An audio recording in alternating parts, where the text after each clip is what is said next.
NEET परीक्षा पत्र leak मामलें विजु छात्र जनता दल और युव जनता दलर विरोध। अनुगुल स्वयंशासित महाविद्यालय आगरे जोरदार विक्षोभ प्रदर्शन एभली घटना प्रथम थर पर नुहे बारंबार घटुछि। सरकार पिलांक भविष्यत सह खेलुछंती। नूतन शिक्षानीति आनिबार बास्फोट मारुथुबा सरकार परीक्षा सुचारू रूपे तुलाई पारुनाहांती। फल छात्र छात्री झाड़बुहा परिश्रम पानी रे पड़ुथुबा अभियोग आनिछि दल। पिलांक भविष्यत सहित न खेलिबाकू सरकार को चेतावनी देछि बीजेडी।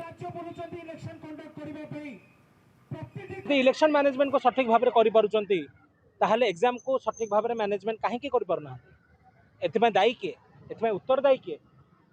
केंद्र शिक्षा मंत्री श्रीजुक्त धर्मेंद्र प्रधान नूतन शिक्षा नीति आनिबा कहिकी बाहा बाहा नौचंती। उत्तरदायित्व केतबेले ग्रहण करिवे? तो निवेदन करुचु प्रधानमंत्री को एवं केंद्र शिक्षा मंत्री को जे कि एहा उपरे गुरुत्व दियंतु एवं एभली छात्र छात्री को पाई जो तांकर भविष्य सहित खेलुचंदी एभली कार्यक्रम आगु को एमती न हो।